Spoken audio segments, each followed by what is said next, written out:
Hello friends, welcome to my channel. आज हम class 12th Hindi के बुक का 13 चैप्टर काले मेघा पानी दे पढ़ेंगे।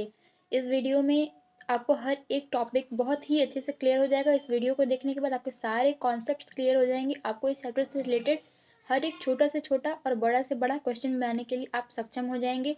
आप एमसीक्यू भी कर सकते हो, इन डेप्थ एमसीक्यू भी देगा तो भी आप एकदम आराम से कर सकते हो। और अगर बाहर से भी क्वेश्चन आते हैं या फिर कोई एनसीईआरटी बुक से क्वेश्चन नहीं भी है तो वो भी आप इस चैप्टर को पढ़ने के बाद कर सकते हो, इस वीडियो को देखने के बाद। इसमें एक सिंगल टॉपिक भी स्किप नहीं किया गया है, छोटा सा ही वीडियो रहेगा। इसमें आपको हर एक टॉपिक फुल्ली एक्सप्लेन किया जाएगा बहुत ही अच्छे तरीके से। तो इस चैप्टर को स्टार्ट करते हैं। काले मेघा पानी दे जो कविता है, इनके कवि हैं धर्मवीर भारती जी। इन्होंने ये कविता लिखी थी। उनका जन्म हुआ था 15 दिसंबर 1926 में।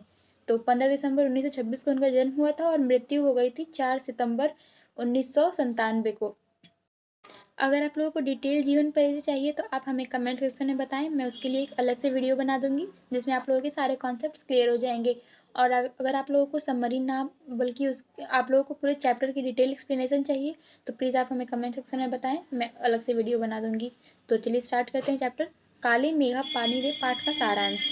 अब हम इसका सारांश स्टार्ट करने वाले हैं। काले मेघा पानी दे संस्मरण धर्मवीर भारती जी के द्वारा लिखा गया है।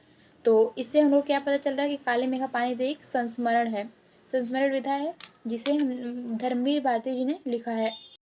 इसमें विज्ञान और लोक प्रचलित विश्वास के बीच द्वंद्व का सुंदर चित्रण किया गया है। इस चैप्टर में जो हम लोग मेनली पढ़ने वाले हैं उसमें हम लोग साइंस और फिर जो लोक प्रचलित जो विश्वास होता है कि ऐसा करने से ऐसा होगा, जो मिथ जिसे हमें कहते हैं, उनके बारे में एक बहुत ही एक प्रोटेस्ट जैसे हो जाती है कि दोनों एक दूसरे के बिल्कुल ही खिलाफ रहेंगे, हमेशा उन दोनों के बीच में द्वंद्व रहेगी। विज्ञान अलग कहानी कहेगा और जो प्रचलित विश्वास है, अंधविश्वास, वो एक अलग ही कहानी कहेगा। तो जो लेखक रहते हैं वो उन विश्वासों को अंधविश्वास की दृष्टि से देखते हैं कि ऐसा करना कोई उचित कार्य नहीं है। विश्वास का अपना तर्क है और विश्वास की अपनी सामर्थ्य। विज्ञान का अपना तर्क होता है। विज्ञान कोई भी चीज़ को प्रूव कर देता है, किसी चीज़ को साइंटिफिकली देखता है, किसी चीज़ को देखता है कि उसमें विटनेस होना चाहिए, कोई प्रूफ होना चाहिए, तभी हम उस चीज़ को मानेंगे कि वो सत्य है, अदरवाइज वो सत्य नहीं होगी। लेकिन विश्वास लोगों की मनगढ़ंत कहानी होती है, उसमें कोई किसी प्रकार का सत्य नहीं होता है, ना कोई ऐसा होता है जिसे प्रूफ हो सके कि ये बात सत्य है। लेकिन फिर भी लोग विश्वास को अधिक मानते हैं और विज्ञान को अभी भी लोग कम मान रहे हैं। इसमें कौन कितना सार्थक है, यह प्रश्न पढ़े लिखे समाज को उत्तेजित कर देता है। जो हमारे समाज में जो पढ़े लिखे वर्ग हैं, जो हम एजुकेटेड लोग जो आ जाते हैं जितने परसेंट भी, तो उन लोगों को ये बात सबसे ज़्यादा ये प्रश्न उत्तेजित कर देता है कि दोनों में कौन सार्थक है। ये विज्ञान अधिक सार्थक है या फिर जो विश्वास लोग पीढ़ियों से करते आ रहे हैं, वो दोनों दोनों में से कौन डोमिनेट है, कौन अधिक सार्थक है। इसी दुविधा को लेखक ने पानी के संदर्भ में असंगत रचा है। तो यही जो दुविधा है कि कौन सी ज़्यादा सही है, कौन सी ज़्यादा उचित है, कौन सी अधिक सार्थक है, इसी दुविधा को ये जो लेखक हैं इन्होंने पानी के संदर्भ में इसे बताया है। तो लेखक जी जो थे वो किशोर अवस्था में थे अपनी, और उस समय एक प्रचलित विश्वास ऐसा था, मिथ जिसे कह सकते हैं हम, कि ऐसा था कि अगर वहाँ पे 2-4 लोगों की टोली रहती थी, उसे इंद्र सेना के नाम से बुलाया जाता था और वो इंद्र सेना को इंद्र का सच्चा भक्त मानते थे लोग। और ऐसा मानना था वहाँ पे कि अगर वो लोग घर घर जाके पानी मांगा करेंगे तो भगवान इंद्र भगवान उनसे प्रसन्न हो जाएंगे और उससे वो बारिश कर देंगे। तो यही वहाँ की विश्वास, उनका विश्वास यही बात था। तो जो लेखक अपने किशोर अवस्था में थे और वहाँ पे अनावृष्टि और अकाल पड़ा हुआ था और लोग पानी के लिए तरसते थे, उस वक्त इंद्र सेना द्वार द्वार पर पानी मांगते चलती थी। लेखक का तर्कशील किशोर मन भीषण सूखे में भी उस पानी को निर्मम बर्बादी के रूप में देखते थे। उस भीषण गर्मी में लोग जहाँ पानी के लिए बूंद बूंद तरस रहे थे, उस अवस्था में भी लोग उसे पानी की बर्बादी कर रहे थे। जो पानी मांग रहा था उस पे पानी फेंका करते थे, पानी दिया करते थे, जिसे खुद के पीने के लिए पानी नहीं था वो फिर भी दूसरे को दिया करते थे। और लेखक को ये विज्ञान की दृष्टि से देखते हुए ये पानी की बर्बादी प्रतीत हो रही थी। अर्थात पानी को बेसबर कमी और सूखी होने के बावजूद भी लेखक को इस बात की चिंता रही कि पानी की बर्बादी हो रही है। पानी की इतनी कमी थी कि लोग के पास पीने तक के लिए पानी नहीं था, अपनी ज़रूरतों को पूरा करने के लिए पानी नहीं था। और उस चीज़ के, उस सूखे, उस गर्मी और उस भीषण चीज़ों के बारे में भी ये लोग नहीं सोचते थे कि उनका जीवन कैसा होगा अगर पानी बिल्कुल ही ख़त्म हो जाए तो, और उन्हें इस बात की चिंता नहीं रहती थी और वे पानी की बर्बादी किया करते थे। आषाढ़ के उन सूखे दिनों में जब चहु और पानी की कमी होती है, तो इंद्रसेना गाँव की गलियों में जयकारे माँगते हुए पानी माँगते हैं। तो जो आषाढ़ के उन दिनों में जब बहुत ही भीषण गर्मी हुआ करती है, जहाँ पानी के लिए तरस रहे थे, बिल्कुल ही उन्हें पानी नहीं मिल रहा था और खेत खलिहान, गाय भैंस जितने भी सब कुछ बकरियां सारे पानी के लिए तरसा करते थे। उस भीषण गर्मी में भी ये इंद्रसेना गली गली में जयकारे मांग लगाते हुए पानी मांगा करते थे।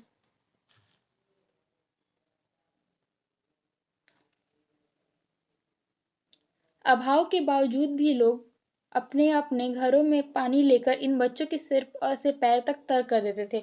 इतना अभाव होता था कि पानी खुद के लिए नहीं होता था, लेकिन फिर भी ये घर घर के लोग अपने घरों से पानी निकाल कर बच्चों को सिर से लेकर पैर तक नहला दिया करते थे, उन्हें तर बतर कर दिया करते थे। आषाढ़ के इन दिनों में गांव के शहर के सभी लोग गर्मी से परेशान त्राहिमाम कर रहे थे। तब यह मंडली काले मेघा पानी दे किनारे लगाते हुए यहाँ से वहाँ घूम रही थी।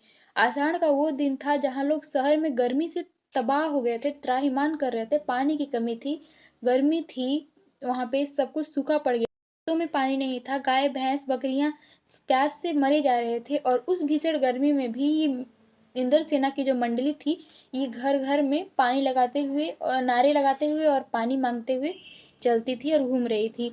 अनावृष्टि के कारण शहरों की अपेक्षा गांव की हालत त्रासदपूर्ण हो गई थी। तो ये जो अकाल पड़ा हुआ था, पानी की कमी हो गई थी, इस कारण से शहरों की अपेक्षा लोग गांव में ज़्यादा त्राहिमाम हुए थे, उन्हें ज़्यादा क्षति पहुंच रही थी, वहां पे पानी बिल्कुल ही नहीं पहुंच पा रहा था। खेतों की मिट्टी सूख कर पत्थर हो जाती है। खेतों की मिट्टी इतनी सूख जाती है कि वो एक पत्थर के समान हो जाती है, बहुत ही ज़्यादा कठोर। ज़मीन फटने लग जाती है, ज़मीन में जो देखते होंगे आप दरार पड़ जाती है, बहुत ज़्यादा गर्मी हो जाती है तो ज़मीन, ये सब गर्मी के मौसम में आप लोग को देखने को मिलेगा कि खेतों में दरार पड़ जाती है। तो ज़मीन फटने लग रही थी, पशु प्यास के कारण मरने लग रहे थे, लेकिन बारिश का कहीं नामो निशान नहीं था। पशु जो लोगों ने पाल रखा था अपनी जीविका के लिए, वो सारे पशु मर रहे, लेकिन फिर भी बारिश का कोई नामो निशान नहीं था। बादल दूर दूर तक नजर ही नहीं आते थे। लोग पूजा पाठ से भी हार जाते हैं, पूजा पाठ यज्ञ हवन सब कुछ करा के देख लिया लोगों ने, लेकिन फिर भी पानी का कोई आसार नजर नहीं आया। तो आखिरी उम्मीद बनकर निकलती है इंद्रसेना। इंद्रसेना में कुछ लोगों की टोली रहती है जो आखिरी उम्मीद बनकर निकलती है, और वो घर घर पानी मांगती है। वहाँ पे मान्यता थी कि अगर वो इंद्र को पानी देंगे तो इंद्रसेना को, तो इंद्र उन्हें पानी देंगे। आगे क्या है, लेखक मानता है कि लोग अंधविश्वास के कारण पानी की कमी होते हुए भी पानी को बर्बाद कर रहे हैं। तो लेखक का ऐसा मानना था कि लोग इतने अंधविश्वास में इतने ज़्यादा समाहित हो चुके हैं कि इतनी पानी की कमी होने के बाद लोगों के पास खुद के लिए पानी नहीं है, खुद की ज़रूरतों के लिए पानी नहीं है, फिर भी वो पानी को बर्बाद कर रहे हैं। इस तरह के अंधविश्वासों से देश की बहुत क्षति होती है। तो उनका ऐसा मानना था कि वो साइंस पढ़ते थे, तो उनका ऐसा मानना था कि इस तरह की अंधविश्वास को बहुत ही ज़्यादा क्षति पहुंचती है।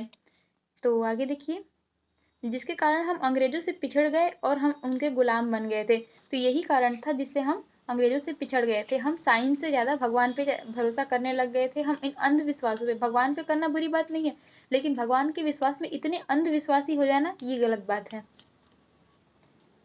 लेखक वैसे तो इंद्रसेना की ही उम्र का था, लेकिन वह आर्य समाजी संस्कारों से युक्त और कुमार सुधार सभा का उपमंत्री था। तो लेखक जो थे वो उन्हीं लोगों की उम्र के थे जो इंद्रसेना की टोली में रहा करते थे, लेकिन फिर भी वो एक आर्य समाजी संस्कारों से परिपूर्ण थे और वो एक समाज सुधार सभा के मंत्री थे, उपमंत्री थे, मंत्री नहीं थे, उपमंत्री थे। अतः उनमें समाज सुधार के जोश बहुत अधिक था। उनके अंदर समाज को सुधारने का जोश था, एक स्ट्रॉन्ग डिटर्मिनेशन था कि हमें इस समाज को सुधारना है, ये कुरीतियों को, ये अंधविश्वासों को हमारे समाज से उखाड़ कर फेंक देना है। अंधविश्वासों से वो डट कर लड़ते थे। अंधविश्वासों से वो बिल्कुल ही डट कर लड़ते थे। लेखक की जीजी अपने बच्चे से ज़्यादा उन्हें प्रेम करती थी। अब यहाँ पे आया लेखक की जीजी की कहानी। यहाँ तक तो लेखक और अंधविश्वासों के बारे में कहानी चली, और यहाँ से आएगी लेखक की जीजी कौन थी और उनकी कहानी क्या है। तो वो लेखक को अपने बच्चों से भी अधिक ज़्यादा प्रेम करती थी। तीज त्योहार पूजा अनुष्ठान पर जिन्हें लेखक से अंधविश्वास मानता था, जीजी के कहने पर उसी के सब करना पड़ता था। तो जो तीज त्योहार अनुष्ठान थे, पूजा पाठ सारे कुछ को वो अंधविश्वास समझते थे। लेखक उन्हें बिल्कुल भी नहीं मानते थे। लेकिन जो लेखक की जी थी, वो उनसे इतना प्रेम करते थे कि उनके कहने पर उन्हें ये सब खुद अपने हाथों से करना पड़ता था, ना चाहते हुए भी। पर इस बार जीजी के कहने पर भी लेखक ने मंत्रिमंडली को पानी नहीं डाला। तो एक बार वो गुस्सा हो जाते हैं उन जीजी से कि मुझसे, मैं नहीं चाहता हूँ ये अंधविश्वास करना, बट फिर भी तुम मुझे करवा देती हो। तो इस बार वो उनकी बात नहीं मानते हैं। तो जिससे वो नाराज़ हो गईं, लेकिन इस बात से उनकी जीजी नाराज़ हो जाती हैं। तो बाद में लेखक को समझा बुझाकर अनेक बातें बोलती हैं। लेखक जो जीजी रहती हैं, पहले तो वो नाराज़ हो जाती हैं, उसके बाद वो थोड़ी देर बाद उन्हें समझाती हैं, बुझाती हैं, बहुत सारी बातें बताती हैं। पानी फेंकना अंधविश्वास नहीं है, बल्कि ये तो हम उनको अर्घ चढ़ाते हैं, जिससे खुश होकर इंद्र हमें पानी देते हैं। तो इनका ये मानना था कि ये अंधविश्वास नहीं है, हम पानी को व्यर्थ नहीं कर रहे हैं, इसे तो हम भगवान के शीश में चढ़ा रहे हैं, जिससे खुश होकर हमें पानी देंगे। उन्होंने बताया कि ऋषि मुनियों को दान में सबसे ऊंचा स्थान दिया गया है। तो उन्होंने बताया कि ऋषि मुनि जो थे वो दान को सबसे ऊंचा स्थान देते थे।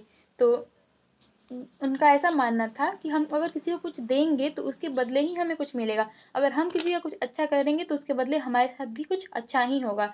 तो जीजी ने लेखक के तर्कों को बार बार काट दिया और अंत में थक हार कर लेखक को कहा कि किसान पहले 5-6 सेर अच्छा गेहूं बीज के रूप में बोते हैं और अपने खेत में होता है, तत्पश्चात 30-40 मन अनाज उगता है। तो बहुत कुछ समझाया उन्होंने, जितने भी तर्क दिए लेखक ने वो सारे बातों को काटती चली गई। लेकिन अंत में वो जीजी भी उनसे थक जाती हैं और थकने के बाद लास्ट में वो उनसे एक आखिरी एग्जाम्पल देती हैं, बोलती हैं कि जब इस किसान को खेतों में गेहूं उगाना रहता है तो वो 5-6 बहुत अच्छे गेहूं, एकदम अच्छी क्वालिटी के गेहूं उगाते हैं, डालते हैं उसके अंदर, और तब जाके बहुत अच्छे 30-40 मन क्वालिटी के गेहूं प्राप्त करते हैं। वैसे ही यदि हम भी थोड़ा सा पानी नहीं देंगे तो बदले में फसल के रूप में हमें पानी कैसे देंगे। तो उनको वो समझाने की कोशिश कर रही हैं कि वैसे ही जिस तरह गेहूं थोड़ा सा डाल के और बहुत ज़्यादा गेहूं उपज हो जाता है, उसी तरह अगर हम थोड़ा सा पानी नहीं देंगे तो उसके बदले हमें थोड़ा सा पानी कौन देगा और कैसे मिलेगा। तो संस्मरण के अंत में लेखक की राष्ट्रीय चेतना का भाव मुखरित होता है। तो संस्मरण खत्म हो गया है, जो कहानी थी वो खत्म हो गई है। अब यहाँ से ये बताया गया है कि इसके अंत में जो राष्ट्रीय चेतना का भाव है, जो रियल में क्या कहना चाहता है, राष्ट्रीय चेतना का भाव मुखरित होता है। हम आज़ादी मिलने के बावजूद भी पूर्णतः आज़ाद नहीं हुए हैं।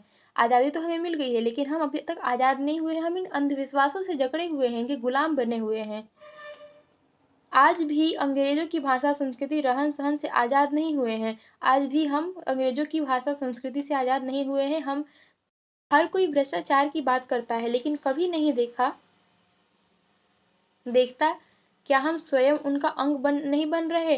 लोग कहते हैं भ्रष्टाचार हो रहा है, यहाँ हो रहा है, वहाँ हो रहा है, यहाँ पे ये घटना घटित हो रही है। सब लोग अलग अलग तरह के भ्रष्टाचारों की बात करते हैं, लेकिन वो कभी स्वयं में झांक के नहीं देखते। अगर ये भ्रष्टाचार कर रहा है तो कर कौन रहा है, हम ही जैसे लोग। तो हम खुद में अगर सुधार कर लेते हैं तो भ्रष्टाचार नहीं होगा, खत्म हो जाएगा। हम सबको सिर्फ खुद में सुधार करने की जरूरत है, पूरा समाज सुधारने की जरूरत नहीं है। अगर सब सिर्फ खुद में ही सुधार करते हैं, पहले खुद से करो, फिर अपने भाई बहनों से करो, अपने परिवार से करो, तब जाके तुम समाज सुधार करने के लायक बनोगे। लेकिन अगर तुम्हारे अंदर खुद ही कमियां हैं तो तुम किस बल पे दूसरों को भ्रष्टाचारी और भ्रष्टाचार कह रहे हो कि यहाँ पे ये भ्रष्टाचार हो रहा है, वो भ्रष्टाचार हो रहा है। देश की अरबों खरबों की योजनाएं न जाने कहाँ गुम हो गई हैं। इतनी सारी योजनाएं आई हैं, बहुत सारी योजनाएं, ये सुधारने की योजना, समाज सुधारो योजना, युवा सुधारो योजना, अनेक योजनाएं आई, लेकिन आज तक वो कभी सफल नहीं हो पाई। न जाने वो कहाँ गुम हो जाती हैं, कुछ पता ही नहीं चलता है। जब आने के बाद 2-4 महीने तो वो बिल्कुल ही अच्छे से काम करेंगी, लेकिन 2-4 महीनों के बाद उनकी फाइल कहाँ दब जाएगी, इसका हमें कोई ठिकाना नहीं रहता है, ना कोई अंदाजा लगा सकता है। तो लेखक कहता है कि काले मेघ खूब बरसते हैं, लेकिन फूटी हुई घघरी कभी नहीं भर पाती है, और ना ही बैल प्यास से ही रह जाते हैं हमेशा। तो लेखक का मानना ऐसा है कि मेघा तो बहुत बरसते हैं, पानी बहुत ज़्यादा बरसती है, लेकिन फूटी हुई गगरी कभी भर नहीं सकती है, क्योंकि आज भरेगी, कल फिर खाली हो जाएगी, क्योंकि उसमें गिर रहा है ना पानी, आगे से भर रहे हो तो पीछे से गिर भी तो रहा है। तो फूटी हुई गगरी कभी नहीं भर सकती है। न जाने ये स्थिति कब बदलेगी। तो जब हम अगर हम आगे का सोच रहे हैं, पीछे की हम नहीं देख रहे हैं, तो ये स्थिति कब सुधरेगी। अगर आप गगरी भर रहे हो तो आपको ये भी तो देखना चाहिए कि उसमें कहीं छेद तो नहीं है। अगर आप ये छेद बंद कर दोगे तो आप जल्दी गगरी भर सकते हो, लेकिन अगर छेद ही नहीं बंद हुआ तो आप पूरी ज़िंदगी भी गगरी भरते रह जाओ पर आप सफल नहीं होने वाले। तो इसलिए लेखक ने कहा है कि बादल तो बहुत बरसते हैं लेकिन कभी फूटी हुई गगरी नहीं पाते हैं और कभी प्यासे हुए बैल को प्यास नहीं बुझा पाते हैं। तो ना जाने ये स्थिति कब बदलेगी, इसका सवाल वो कर रहे हैं। तो लेखक ने देश की भ्रष्टाचार की समस्या के प्रति व्यंग व्यक्त किया है और देश में हो रहे अंधविश्वास की श्रृंखला से हमें आज़ाद कराने की कोशिश की है। तो इस संस्मरण के माध्यम से लेखक ने हमें समाज की एक बहुत ही गंभीर समस्या को उजागर किया है और उससे हमें उस हो रही भ्रष्टाचार की समस्या से हमें आज़ादी दिलाने की कोशिश की है। इस संस्मरण के माध्यम से उन्होंने हमारा हमें जागरूक होने को कहा है, हम देखने को कहा है कि देखो सच्चाई ये नहीं है जो तुम सोच रहे हो, सच्चाई वो है जो हम बता रहे हैं। ये अंधविश्वास के चक्कर में हमारा देश फिर से आज़ादी से गुलामी की ओर बढ़ता चला जा रहा है। अंधविश्वास की श्रृंखला से हमें आज़ाद कराने की कोशिश करते हैं। वो अंधविश्वास वो हमें दिखाना चाहते हैं कि इन जो कुरीतियों और अंधविश्वासों के जाल में हम जकड़े हुए हैं, ये हमें कहीं लेकर नहीं जाएँगी बल्कि हमें बिल्कुल ही धकेल रही हैं अंधकार की ओर। हमारी संस्कृति को, हमारी जो भारतीय संस्कृति है, उसे अंधकार की ओर धकेलती चली जा रही है। और हम इन विश्वास की जाल में न बंधकर हमारे देश को फिर से अंग्रेज़ों का गुलाम होने से बचा सकें।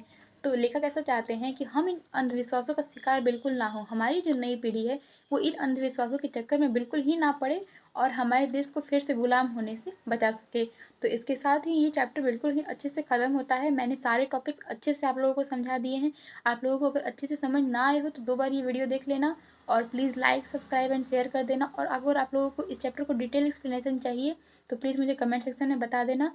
मैं आप लोगों को बहुत पूरी हेल्प करूँगी। मैं पूरी कोशिश करूँगी आप लोगों को अपना 100% दूँगी और आप लोग प्लीज़ मुझे सपोर्ट करते रहो और मैं भी आप लोगों को उसी तरह सपोर्ट करती कुछ ही दिनों में मैं इस चैप्टर के सारे चैप्टर्स के चैप्टर 11 से 13 तक जितने की मैंने आपको समरी दी है, सबके इम्पोर्टेंट क्वेश्चंस, नोट्स और पीडीएफ नोट्स और ये स्लाइड भी मैं आप लोगों को प्रोवाइड कर दूँगी और सारे एमसीक्यू बेस्ड, एनसीईआरटी बेस्ड सारे क्वेश्चन करा दूँगी। Long question, short question, previous year जितने भी इंपॉर्टेंट क्वेश्चन आए हैं, सब कुछ मैं आप लोगों को करा दूँगी। आप लोग बिल्कुल इसके लिए निश्चिंत रहिए, बस मुझे सपोर्ट करते रहिए। मैं आप लोगों को उतने ही शिद्दत और लगन से सपोर्ट करती रहूँगी। Thank you very much guys for best of luck for your future.